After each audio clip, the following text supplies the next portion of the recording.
100 ans après, elle tue encore. La Grande Guerre n'est pas terminée. Elle dort sous la terre, entre les racines et la boue. Un agriculteur français pousse son arrière dans le sol de la Somme. Un choc sourd. Le métal contre le métal. Le moteur cale. Il ne descend pas de son tracteur. Il connaît ce bruit. C'est la récolte de fer. Les démineurs arrivent, rubans rouges et blancs en travers du champ. Derrière eux, un obus rouillé suinte une graisse chimique jaunâtre. D'où vient toute cette mort enfouie? 1,5 milliard de projectiles ont été tirés entre 1914 et 1918. Faites le calcul. C'est environ 1000 obus pour chaque mètre carré de la ligne de front. L'artillerie a causé 70% des pertes totales. Un carnage industriel. Les rats dans les tranchées devenaient fous sous les vibrations constantes. L'ironie est totale.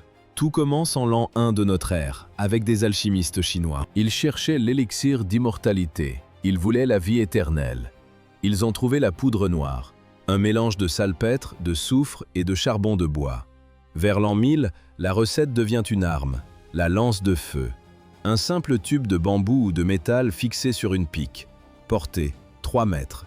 On y bourrait de la poudre et de la ferraille pour projeter des flammes et des éclats. Ce n'était qu'un lance-flamme primitif, mais le concept était là. Le bambou a fini par céder sa place au bronze, puis à l'acier. Les tubes sont devenus des canons. La raison de cette récolte de fer gît dans les usines d'il y a 100 ans. Un ouvrier sature sous la cadence. Il visse une fusée de travers. Un geste de trop. 1 seconde de moins. Le métal s'ajuste mal. Pourquoi chaque troisième obus restait-il muet? La réponse est industrielle. La production de guerre sacrifie la précision au profit du nombre. Les contrôles qualité disparaissent. Dans les dépôts de la Somme, l'humidité ronge les poudres mal stockées. Imaginez la scène. Le percuteur frappe, l'acier siffle. L'obus s'enfonce dans la boue liquide des tranchées. Rien. Pas de détonation, juste un choc sourd. Une carcasse de métal devient une mine endormie pour le siècle à venir. Aujourd'hui, certains de ces cylindres rouillés sointent une mélange chimique toxique qui empoisonne les nappes phréatiques. 30% de ratés. Lors de la bataille de la Somme, ce chiffre change l'histoire. Les Britanniques tirent 1 500 000 obus en 7 jours. Un déluge de shrapnel incapable de percer les abris profonds. Les défenses allemandes restent intactes sous la terre. Pour l'état-major, c'est un échec technique invisible. Pour les soldats qui montent à l'assaut, c'est un arrêt de mort. Chaque troisième tir est un déchet industriel, 30%. Des croix bleues et des croix jaunes. Ces marques sur l'acier des obus annoncent une mort invisible. En 1916, l'industrie chimique transforme le champ de bataille en laboratoire à ciel ouvert. Les soldats ne craignent plus seulement le métal, ils craignent l'air. L'ennemi combine les poisons. La croix bleue sature les tranchées de particules irritantes. Elle traverse les filtres des masques. Le soldat suffoque, il panique. Dans un réflexe vital, il arrache sa protection pour respirer. C'est le piège, le phosgène latent. Ce gaz est 18 fois plus puissant que le chlore. Il ne brûle pas immédiatement, il tue en silence. 85% des décès par gaz proviennent de cette seule substance. Un mélange d'odeur de foin coupé et de pourriture. Le soldat respire, il pense avoir survécu. Mais le phosgène agit avec un retard cruel. Les poumons se remplissent de liquide lentement. On peut recevoir une dose mortelle et ne rien ressentir pendant 48 heures. 2 jours de sursis avant l'asphyxie finale. Pourtant, le contenu des obus marqués d'une croix jaune fait pire que tuer. Ce n'est pas un gaz, c'est un liquide huileux. Une brume de moutarde qui colle aux vêtements et pénètre le cuir. Le contact déclenche des brûlures chimiques atroces. La peau cloque, les yeux se ferment pour toujours. L'objectif n'est pas de vider les tranchées, mais de les transformer en hôpitaux de fortune. Un homme qui hurle mobilise 4 brancardiers. L'artillerie classique devient presque un luxe face à cette agonie chimique. À la fin du conflit, ces munitions empoisonnées saturent les stocks de chaque armée.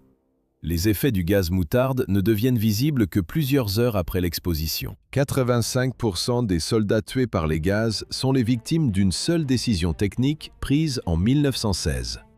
Jusque-là, le poison était une affaire de météo. On ouvrait des bouteilles. On attendait que le vent pousse le chlore vers les tranchées adverses. Un vent capricieux. Un vent qui pouvait tourner et tuer ses propres troupes. Comment livrer le poison précisément dans les poumons de l'ennemi? L'artillerie règle le problème. En 1916, la France fabrique les premiers obus chimiques. C'est la livraison à domicile. Plus besoin de vent, plus besoin d'attendre. On remplit des corps d'obus explosifs avec des agents toxiques. L'industrie transforme l'assassinat en une science exacte. Le gaz arrive désormais sur n'importe quelle cible, n'importe quand, avec une précision de quelques mètres. L'Allemagne réplique immédiatement. Elle industrialise la mort avec une rigueur administrative. Elle crée un code couleur pour ses munitions. Croix verte pour les agents qui détruisent les poumons, comme le chlore ou le phosgène. Croix blanche pour les gaz lacrymogènes. Le contraste est total. Hier, on espérait une brise favorable. Aujourd'hui, on calcule des trajectoires balistiques pour saturer un secteur précis. Il y a aussi la croix bleue, c'est le briseur de masque. Ce produit n'est pas fait pour tuer, mais pour irriter violemment la peau et les yeux. La douleur devient insupportable. Pris de panique, les soldats s'arrachent leurs masques de protection. Pendant la journée, les soldats subissaient les gaz. La nuit, l'artillerie leur volait l'obscurité. À la fin du conflit, les stocks de munitions chimiques saturent tous les arsenaux. Chaque camp possède ses réserves de poison. Le ciel nocturne se déchire brusquement. Les obus éclairants explosent en altitude. Une fusée au magnésium se déploie sous un petit parachute. La lumière est aveuglante. Elle transforme la boue noire en un désert blanc électrique. Impossible de ramper, impossible de se cacher. L'ennemi voit tout. La fumée prend le relais. On la mélange au gaz et aux explosifs brisants. Elle sature le champ de vision des observateurs et des mitrailleurs. C'est un mur opaque, un outil indispensable pour masquer l'infanterie qui monte à l'assaut. Les ingénieurs allemands et autrichiens cherchent plus de pénétration. Ils déploient des obus perforants spéciaux. La cible, le béton d'effort. Le projectile s'enfonce dans la structure grâce à une fusée à retard. L'explosion se produit à l'intérieur des murs. Les chimistes empoisonnaient les poumons. Les physiciens, eux, apprenaient à déchirer la chair avec l'acier. Comment repérer un canon que l'on ne voit pas? La réponse tenait dans un chronomètre. Les Allemands utilisaient une méthode rudimentaire. Des observateurs isolés calculaient le temps entre l'éclair et le détonation. C'était imprécis, lent, vital. En 1917, la donne change. Berlin introduit les poudres sans lueur. Le flash disparaît. Le repérage visuel devient inutile. Mais le son, lui, ne ment pas. La technique du sound ranging transforme le champ de bataille en une immense partition mathématique. Des microphones captaient l'onde de choc. La section de repérage calculait la distance exacte. Le système fonctionnait comme un Shazam de la mort. Il identifiait la position de la batterie ennemie avant même que le second obus ne touche le sol. L'objectif restait la destruction physique. Les obus à haut pouvoir explosif, les high explosives, n'étaient que de gros cylindres d'acier remplis de mélinite ou de TNT. À l'impact, la paroi s'atomisait. Visualisez la scène. L'enveloppe de métal épais se brise en milliers de lames chauffées à blanc. Elles ne tombent pas. Elles fendent l'air à une vitesse supersonique sur des dizaines de mètres. C'est de la géométrie pure appliquée à l'anatomie humaine. La précision des calculs acoustiques permettait d'anéantir une batterie adverse en moins de 5 minutes. Même des mètres de béton armé ne garantissaient plus la survie. Les ingénieurs autrichiens ont 200 obus par seconde. Le calcul remplace la chance. Pour briser l'effort de béton autrichien, il fallait de la précision. Mais en mars 1918, les Allemands misent sur la folie pure. Combien d'acier faut-il pour broyer une âme? La réponse tient dans une équation. Les mathématiciens de l'état-major analysent tout. La météo, l'usure de chaque tube, la rotation de la Terre. Résultat, plus besoin de tir de réglage. Le premier obus tombe pile sur la cible. L'effet de surprise est total. Imaginez l'horizon. 200 éclairs déchirent l'obscurité chaque seconde. Le ciel devient noir de métal. En seulement 5 heures, la Terre se transforme en paysage lunaire. Les soldats s'enfoncent dans la boue, les mains plaquées sur les oreilles, mais le sol vibre jusque dans leurs os. C'est l'opération Michael, mars 1918. 3 500 000 obus tirés en une matinée. C'est plus que la consommation totale de certaines armées sur plusieurs années de conflit. Le cerveau humain n'est pas programmé pour ça. Les synapses grillent. C'est la naissance physique du shell shock. L'artillerie allemande ne s'arrête jamais. Chaque canon crache 10 coups par minute. La raison de cette récolte de fer gît dans les usines d'il y a 100 ans. Un ouvrier sature sous la cadence. Il visse une fusée de travers. Un geste de trop. Une seconde de moins. Le métal s'ajuste mal. Pourquoi chaque troisième obus restait-il muet? La réponse est industrielle. La production de guerre sacrifie la précision au profit du nombre. Les contrôles qualité disparaissent. Dans les dépôts de la Somme, l'humidité ronge les poudres mal stockées. Imaginez la scène. Le percuteur frappe, l'acier siffle. L'obus s'enfonce dans la boue liquide des tranchées. Rien. Pas de détonation, juste un choc sourd. Une carcasse de métal devient une mine endormie pour le siècle à venir. Aujourd'hui, certains de ces cylindres rouillés sointent une mélange chimique toxique qui empoisonne les nappes phréatiques. 30% de ratés. Lors de la bataille de la Somme, ce chiffre change l'histoire. Les Britanniques tirent 1 500 000 obus en 7 jours. Un déluge de shrapnel incapable de percer les abris profonds. Les défenses allemandes restent intactes sous la terre. Pour l'état-major, c'est un échec technique invisible. Pour les soldats qui montent à l'assaut, c'est un arrêt de mort. Chaque troisième tir est un déchet industriel, 30%. Des croix bleues et des croix jaunes. Ces marques sur l'acier des obus annoncent une mort invisible. En 1916, l'industrie chimique transforme le champ de bataille en laboratoire à ciel ouvert. Les soldats ne craignent plus seulement le métal, ils craignent l'air. L'ennemi combine les poisons. La croix bleue sature les tranchées de particules irritantes. Elle traverse les filtres des masques. Le soldat suffoque, il panique. Dans un réflexe vital, il arrache sa protection pour respirer. C'est le piège, le phosgène latent. Ce gaz est 18 fois plus puissant que le chlore. Il ne brûle pas immédiatement, il tue en silence. 85% des décès par gaz proviennent de cette seule substance. Un mélange d'odeurs de foin coupé et de pourriture. Le soldat respire, il pense avoir survécu. Mais le phosgène agit avec un retard cruel. Les poumons se remplissent de liquide lentement. On peut recevoir une dose mortelle et ne rien ressentir pendant 48 heures. 2 jours de sursis avant l'asphyxie finale. Pourtant, le contenu des obus marqués d'une croix jaune fait pire que tuer. Ce n'est pas un gaz, c'est un liquide huileux.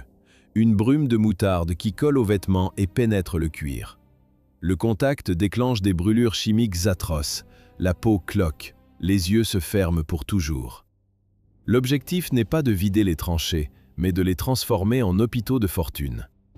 Un homme qui hurle mobilise 4 brancardiers. L'artillerie classique devient presque un luxe face à cette agonie chimique. À la fin du conflit, ces munitions empoisonnées saturent les stocks de chaque armée. Les effets du gaz moutarde ne deviennent visibles que plusieurs heures après l'exposition. 158 millions de tonnes d'acier pour rien. 7 jours. 1512 heures de bombardement ininterrompu. La Somme, 1916.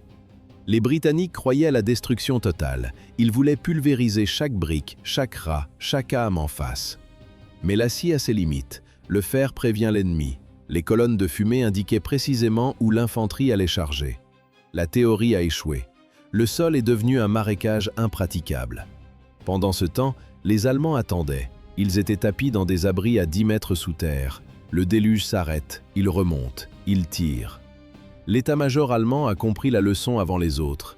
Pourquoi pilonner pendant une semaine? Ils ont réduit la préparation à quelques heures. C'était une question de synchronisation, pas de volume. Ils utilisaient le gaz et la fumée. Ces obus ne détruisent pas le terrain, ils paralysent l'homme. Les soldats avançaient sur un sol intact. L'innovation décisive fut mathématique. Plus de tirs de réglage. Avant, chaque canon devait calibrer sa cible. Un avertissement gratuit pour l'adversaire. Les Allemands ont supprimé ce rituel. Ils calculaient tout depuis l'arrière. Les batteries restaient muettes jusqu'à la dernière seconde. Puis, le ciel tombait sans prévenir. Les troupes de choc, les Stoßtruppen, surgissaient du nuage toxique avant que le premier cri d'alerte ne retentisse. Les sections d'assaut allemandes sortent de la fumée. Le lieutenant-général Henri Schrapnel imagine son invention à la fin du XVIIIe siècle. Un officier, un nom, une boucherie industrielle. Ce n'est plus de la balistique, c'est de la découpe de viande humaine. Imaginez l'impact. Un obus en acier creux siffle au-dessus des têtes. À l'intérieur, entre 200 et 500 billes de plomb ou d'acier saturent l'espace. Une mèche à temps, réglée avant le tir, déclenche l'explosion en plein vol. L'enveloppe se déchire. Les billes sont projetées vers l'avant à la vitesse initiale du projectile. C'est un coup de fusil à pompe géant venu du ciel. Le son ne ressemble à rien d'autre. Un claquement sec dans les nuages. Puis, un sifflement de grêle métallique qui frappe le sol. Ou les corps. Pour le soldat à découvert, il n'y a nulle part où courir. En une seconde, l'air devient solide. Le plomb déchire les uniformes, brise les os, fauche les rangs entiers. Mais cette science de la mort a ses limites. Face aux tranchées profondes, le shrapnel est impuissant. La terre absorbe tout. Les premiers obus, dotés de fusées à retardement, s'enfonçaient dans le sol avant d'éclater. Utiles contre les forts, inutiles contre les hommes terrés. Les ingénieurs créent alors la fusée percutante. L'obus explose à l'instant précis où il touche un barbelé ou un casque. La précision devient une obsession mathématique. Verdun était un hachoir désordonné. En 1918, le meurtre est une science de précision calibrée par des tableaux de tir. L'industrie a résolu le problème de la protection physique. Un nouveau danger, invisible et rampant, sature les lignes de ravitaillement. Les obus à gaz arrivent. Pour que cette mort tombée du ciel frappe juste, l'artillerie a besoin d'yeux. Dans les nuages, des hommes attendent, suspendus à des câbles. Un observateur est assis dans une nacelle en osier. Sous lui, 1000 mètres de vide. Au-dessus, un ballon captif gonflé à l'hydrogène. Une étincelle suffit. Une seule balle traçante et le ciel s'embrase. Les soldats les appellent les balloonatics. C'est un métier de condamné. Leur seule chance tient à un sac en toile. Contrairement aux pilotes de chasse, les observateurs portent des parachutes. En 1918, les Américains comptent 116 sauts en urgence. Pas un seul échec. Le parachute s'ouvre, l'homme survit, tandis que son ballon redescend en boule de feu. Mais la reconnaissance change de visage. En 1918, l'avion prend le relais. Le pilote survole les lignes, photographie les tranchées et règle les tirs par radio. S'il repère une cible, il lâche un signal fumigène. Au sol, les batteries calculent l'angle. L'impact suit dans la minute. Une autre guerre se joue dans l'ombre. La lutte contre batterie. C'est une chasse mortelle entre artilleurs. Pour protéger ses troupes, il faut réduire au silence les canons d'en face. Mais les pièces ennemies sont cachées loin derrière l'horizon. On ne les voit pas. Il faut alors apprendre à écouter la terre. Les Britanniques déploient des équipes de repérage par le son. Comment localiser une batterie que l'on ne voit pas? Le repérage par le son. L'idée la plus efficace du conflit. En 1918, l'artillerie allemande ne peut plus se cacher. Les Britanniques ont transformé le champ de bataille en un immense échiquier mathématique. Le calcul est simple. Les microphones enregistrent l'onde de choc. Le son voyage à 340 mètres par seconde. La mort, elle, arrive plus vite. Les capteurs captent le boom basse fréquence avant même que l'obus ne touche le sol. 6 stations de microphones forment un arc de cercle. Chaque poste note l'instant précis de la détonation. Les savants mesurent les écarts. Une fraction de seconde ici, une autre là. La géométrie fait le reste. Le résultat tombe en quelques minutes. Une croix sur la carte. Les coordonnées exactes. L'artillerie britannique n'a plus qu'à ajuster ses tubes. La science a supprimé le hasard. Les Allemands sont dépassés. Leur méthode reste artisanale. Ils utilisent encore des soldats isolés avec de simples chronomètres. Cette machine de mort insatiable, ce n'étaient pas les soldats qui la nourrissaient, c'était leurs femmes. 1915, les usines tournent à plein régime. Une ouvrière prend sa place devant le tour. 12 heures de travail, pas de pause. Ses mains manipulent des douilles d'acier. Ses poumons aspirent une poussière jaune et acide. L'odeur de la chimie corrosive imprègne ses cheveux, ses vêtements, sa peau. La production française explose. 20 000 obus par jour au début du conflit, 100 000 par jour un an plus tard. L'industrie devient un autel de sacrifice. En Grande-Bretagne, on fabriquait 500 000 obus par an. En 1918, le chiffre grimpe à 70 millions. C'est plus que la population totale du pays à l'époque. On appelle ces femmes les canaries. La poudre toxique colore leur visage en jaune citron. Leurs ongles se dédoublent, leurs cheveux tombent. Des centaines d'entre elles meurent dans des explosions accidentelles ou par empoisonnement lent. L'Allemagne suit la même cadence infernale. Sa production mensuelle est multipliée par 30 avant la fin de la guerre. Ce n'est plus une stratégie militaire, c'est un concours de fonderie. L'arrière devient le prolongement direct de la tranchée. Le cordon ombilical de l'armée est fait d'acier brûlant et de sueur féminine. Le front et l'usine ne forment plus qu'un seul organisme. Avant que les femmes ne rejoignent les usines, le front s'étue. La famine a frappé les canons. L'arithmétique de la mort est cruelle. Un seul canon britannique consomme sa dotation quotidienne en 1 heure de combat intensif. 20 minutes de feu, puis le silence. Les réserves s'évaporent. Les états-majors rationnent l'acier. En 1914, les officiers comptent chaque projectile. Parfois, un canon n'a droit qu'à 6 obus par jour. 6 tirs, pour 24 heures de guerre. Pourquoi ce vide? Le calcul initial était faux. Les stocks débordent de munitions inadaptées aux tranchées. Les usines tournent encore au rythme de la paix. Elles ne peuvent pas suivre. Le manque de ressources change la phase du conflit. Les généraux comprennent, la victoire appartient à celui qui produit le plus. L'économie entière bascule pour nourrir les tubes. La France réorganise ses usines de locomotives pour couler du métal hurlant. Le manque de munitions viendra plus tard. D'abord, les soldats comprennent une règle simple. Celui qui ne creuse pas, meurt. L'obus tombe. Le soldat creuse une fosse. L'obus suivant tombe plus près. Le soldat creuse plus profond. Ce n'est pas une tactique militaire, c'est un instinct animal. Chaque armée tente de contourner l'autre par les flancs. À chaque mouvement, l'adversaire allonge sa ligne. Ils se croisent, s'arrêtent et s'enterrent. La course s'arrête net contre les vagues de la mer du Nord. 720 km de tranchées. Une cicatrice continue de la Suisse jusqu'à la côte. C'est la distance entre Londres et Zurich. Une blessure ouverte dans la terre. Les états-majors promettaient un retour au foyer pour Noël. La réalité? Un siège à l'échelle d'un continent. L'offensive galopante est morte dans la boue. On ne compte plus les gains en kilomètres, mais en mètres. Les canons dictent leurs lois. Une pièce à tir rapide crache entre 15 et 30 obus par minute. Les stocks prévus pour 6 mois fondent en quelques semaines. Les réserves de 1500 munitions par pièce s'évaporent. Un seul canon peut épuiser sa dotation quotidienne en 60 minutes de combat intensif. 27 000 morts en 24 heures. Le 22 août 1914 reste la journée la plus sanglante de toute l'histoire militaire française. Un massacre de masse, chronométré, industriel. Les Français sortent des tranchées, pantalons rouges, baïonnettes au clair, ils avancent en ligne droite, en plein champ, sous le soleil d'août. Les officiers crient des ordres que personne n'entend. Le fracas est total. C'est l'offensive à outrance. La doctrine du courage contre l'acier, une folie. De l'autre côté, les Allemands sont invisibles. Leurs batteries lourdes sont postées derrière les crêtes, hors de vue. Ils pilonnent sans relâche. Les obus tombent avec une précision mathématique. Personne ne réplique. Les artilleurs français ne voient aucune cible. Les mitrailleuses allemandes entrent en scène. Le balayage est horizontal. Les rangs français s'effondrent les uns après les autres. Le sol disparaît sous les corps. L'élite de la nation s'évapore en une seule rotation de la Terre. C'est la population d'une ville entière rayée de la carte en une journée. Le choc est brutal.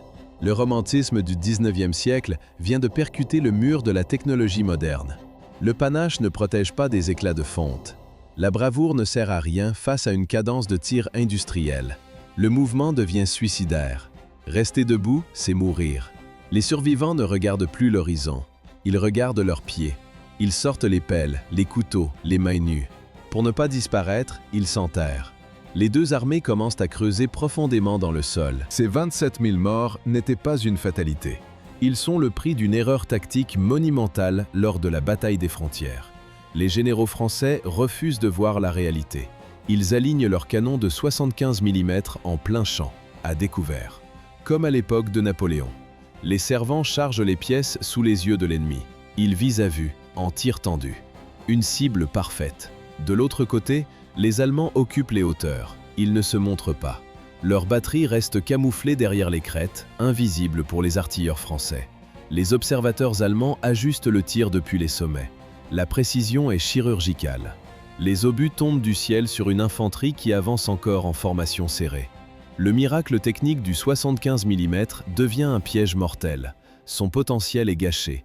Les équipages sont fauchés avant même d'avoir pu régler leur hausse. Les Allemands pilonnent les positions françaises sans jamais être inquiétés. Ils tirent en toute impunité. Pendant que l'infanterie s'entasse dans les plaines, un mythe s'effondre en Belgique. Celui des murs invincibles. Le béton peut-il arrêter le progrès? La réponse tombe en août 1914. Liège est le verrou. 12 forts en TV, une ceinture d'acier conçue pour résister au calibre 210 mm, le summum de l'époque. Les ingénieurs sont sereins, ils prévoient 1 mois de résistance. Mais les Allemands traînent des monstres dans l'ombre. 2 prototypes. La grosse Bertha, 42 cm de diamètre. Personne ne soupçonne leur existence. Le premier obus part, le sol tremble. Dans les galeries, le bruit est insoutenable. Les tympans éclatent sous la pression. Au fort de Lonsin, l'apocalypse prend une forme précise. Un seul projectile de 420 mm transperce la structure. Il frappe le dépôt de munitions. Le fort se soulève. Une explosion colossale vaporise 350 soldats d'un coup. Les murs ne sont plus que des gravats. L'illusion de la sécurité vole en éclats. Namur subit le même sort. Les mortiers autrichiens Skoda de 305 mm rejoignent le massacre.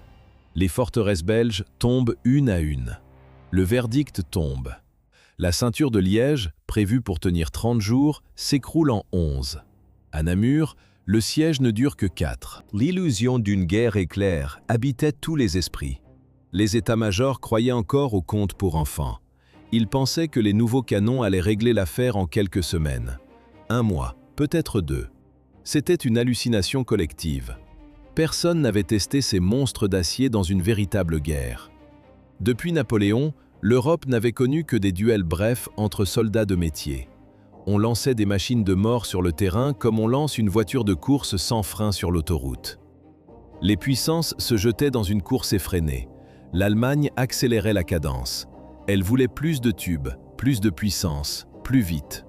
Cette erreur de calcul allait coûter des centaines de milliers de vies dans les tranchées.